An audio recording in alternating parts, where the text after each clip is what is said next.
more time, one more time. Let's review. Listen. When do we use look like? When do we use look like? It's Yeah. two subjects. Two subjects. So how? Tell me the order. What's first? Let me pull up my notes. What's first? Okay, good. Subject is first. Then what comes next? Did y'all listen to me? I said yes. Look like. When to use look like? You have subject first, yeah. Then what's comes second? Look like. Look like. And what comes third? Subject.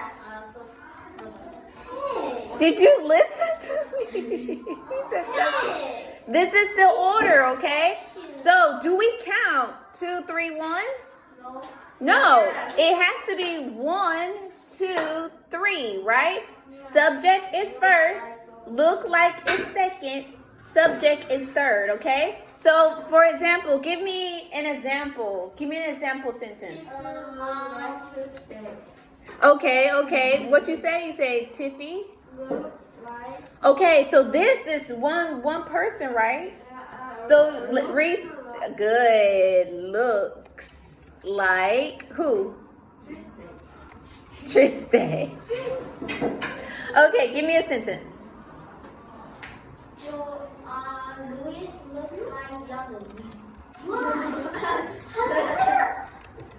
Okay, so you see, the only time you use look like is when you have subject, look like, subject. But look like changes. Okay? So if there's many subjects like children, the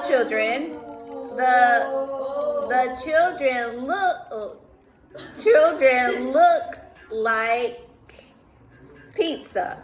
Okay? Wow, you're really a Tristan's wife. You're very evil.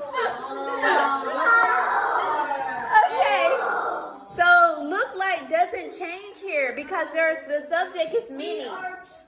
So the subject is many. So look like doesn't change. Look. But when the subject is one person, you add S to the action, yeah? What if it's past tense?